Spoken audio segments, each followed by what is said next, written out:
ucapan terima kasih pada kamu dari Sekolah Sungai Cimanuk. Terima kasih atas kedatangannya dan telah mengingatkan kepada saya selaku kepala desa untuk mengingatkan, untuk menghimbau kepada warga kaitan dengan musim hujan atau diprediksi dari Badan Meteorologi adanya badai La Nina. Saya sampaikan kepada masyarakat, badai La Nina itu apa?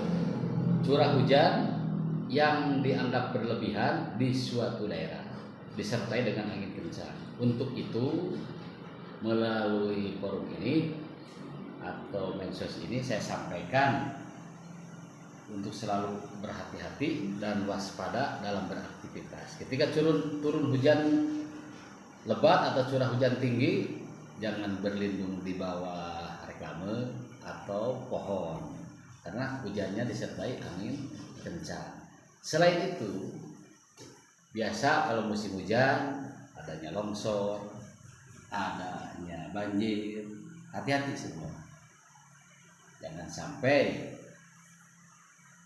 membuang sampah ke sungai atau ke solokan sehingga tersendatnya aliran air tersebut.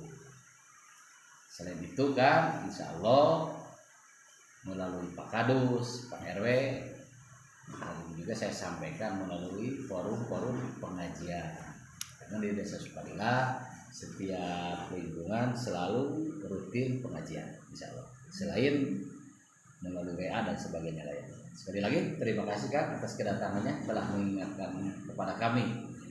Masyarakat sehat, masyarakat tangguh, Desa Sukalila insya Allah semakin berkah.